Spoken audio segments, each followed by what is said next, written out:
Assalamualaikum warahmatullahi wabarakatuh. Di sini kita akan belajar mengenai perencanaan produksi dan persediaan dengan program linear. Oke, selanjutnya kita masuk ke produksi. Jadi, perencanaan produksi adalah bagian dari perencanaan operasional di dalam perusahaan. Dalam penyusunan perencanaan produksi, hal yang perlu dipertimbangkan adalah adanya optimasi produksi sehingga akan dapat dicapai biaya yang paling rendah untuk pelaksanaan proses produksi. Kemudian tujuan produksi. Nah, tujuan produksi di sini adalah meminimalisir biaya sepanjang periode perencanaan. Walaupun begitu, isu-isu strategi lainnya mungkin bisa lebih penting daripada biaya yang rendah. Kemudian langkah-langkah apa dalam perencanaan produksi? Nah, hasil dari perencanaan produksi adalah sebuah rencana produksi yang merupakan faktor penting bagi keberlangsungan suatu perusahaan. Tanpa adanya rencana produksi yang baik, maka tujuan perusahaan tidak akan dapat dicapai dengan efektif dan efisien. Sehingga faktor-faktor produksi yang ada akan dipergunakan dengan boros. Kemudian jenis perencanaan produksi, yaitu yang pertama, perencanaan produksi jangka pendek adalah penentuan kegiatan produksi yang akan dilakukan dalam jangka waktu 1 tahun mendatang atau kurang, dengan tujuan untuk mengatur penggunaan tenaga kerja, persediaan bahan, dan fasilitas produksi yang dimiliki perusahaan pabrik. Kemudian yang kedua, perencanaan produksi jangka panjang adalah penentuan tingkat kegiatan produksi lebih daripada 1 tahun, biasanya sampai dengan 5 tahun mendatang dengan tujuan untuk mengatur pertambahan kapasitas peralatan atau mesin-mesin. Kemudian ekspansi pabrik dan pengembangan produk atau product development. Selanjutnya adalah fungsi dari produksi. Beberapa fungsi perencanaan produksi adalah yang pertama, menjalankan rencana penjualan dan rencana produksi konsisten terhadap rencana strategi dari perusahaan. Kemudian kedua, sebagai alat ukur performansi proses perencanaan produksi. Kemudian ketiga, menjamin kemampuan produksi konsisten terhadap rencana produksi. Kemudian keempat adalah memonitor hasil produksi aktual terhadap rencana produksi dan membuat penyesuaian. Kemudian kelima adalah mengatur persediaan produk jadi untuk mencapai target produksi dan rencana strategis. Dan yang terakhir ada mengarahkan penyusunan dan pelaksanaan jadwal induk produksi. Kemudian selanjutnya ada metode perencanaan kapasitas.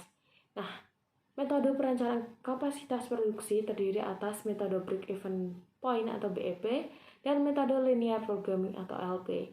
Nah, metode BEP dapat digunakan untuk menentukan kapasitas produksi. BEP diartikan sebagai suatu keadaan ketika total pendapatan besarnya sama dengan total biaya. Metode linear programming atau LP merupakan teknik matematik untuk membantu manajemen dalam mengambil keputusan, di mana metode linear programming dalam penentuan kapasitas produksi optimum menggunakan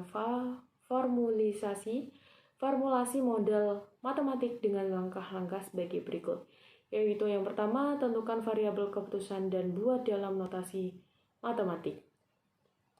Kemudian, selanjutnya adalah tentukan fungsi tujuan yang ingin dicapai dengan memaksimumkan keuntungan dan meminimumkan biaya adalah sama dengan biaya variabel per unit. Selanjutnya adalah tentukan fungsi kendala. Model linear programming atau LP dapat dibagi menjadi 2 metode, yaitu metode grafik dan metode simplex. Oke, kita masuk ke persediaan. Nah, persediaan adalah bahan atau barang yang disimpan untuk memenuhi tujuan tertentu, misalnya untuk digunakan dalam proses produksi atau perakitan untuk dijual kembali atau untuk suku cadang dari peralatan atau mesin. Persediaan berupa bahan mentah, bahan pembantu, bahan dalam proses, bahan jadi, ataupun suku cadang. Nah, dan lain sebagainya. Persediaan hanyalah satu sumber dana menganggur karena sebelum persediaan digunakan, berarti dana terikat di dalamnya tidak dapat digunakan untuk keperluan lain. Kemudian persediaan adalah bagian utama dari modal kerja dan aktiva yang pada setiap saat mengalami perubahan. Kemudian ada jenis-jenis persediaan, yaitu yang pertama ada lot size inventory, yaitu persediaan yang diadakan dalam jumlah yang lebih besar dari jumlah yang dibutuhkan pada saat itu. Kemudian ada fluctuating stock, merupakan persediaan yang di dalamnya akan menghadapi permintaan yang tidak bisa diramalkan sebelumnya. Kemudian yang ketiga ada anticipation stock, yaitu persediaan yang diadakan untuk menghadapi fluktuasi permintaan yang dapat diramalkan seperti mengantisipasi pengaruh musim.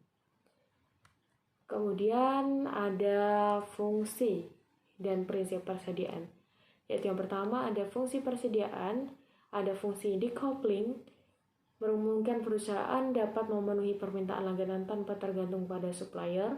Kemudian kedua, economic load sizing, tujuannya adalah untuk pengumpulan persediaan agar perusahaan dapat berproduksi serta menggunakan seluruh sumber daya ada dalam jumlah yang cukup, sehingga dapat mengurangi biaya per unit produk. Kemudian ada fungsi antisipasi. Nah, ini perusahaan sering menghadapi ketidakpastian dalam jangka waktu, pengiriman dan juga permintaan akan barang-barang selama periode pemesanan kembali, sehingga memerlukan kualitas persediaan ekstra. Kemudian ada prinsip-prinsip dari persediaan, yaitu yang pertama, persediaan diciptakan dari pembelian bahan dan suku cadang, tambahan biaya, pekerja, dan overhead untuk mengelola bahan menjadi barang jadi. Kemudian, barang berkurang melalui penjualan dan perusakan. Kemudian, perkirakan yang tepat atas jadwal penjualan dan produksi merupakan hal yang esensial bagi pembelian, penanganan, atau investasi bahan yang efisien. Kemudian, kebijakan manajemen berupaya menciptakan keseimbangan antara keragaman dan kuantitas persediaan. Selanjutnya adalah pemesanan bahan merupakan tanggapan terhadap perkiraan dan penyusunan rencana pengendalian produksi. Dan yang terakhir ada pengendalian bersifat komparatif dan relatif, tidak mutlak. Nah, cukup sekian materi hari ini. Terima kasih. Wassalamualaikum warahmatullahi wabarakatuh. Semoga bermanfaat.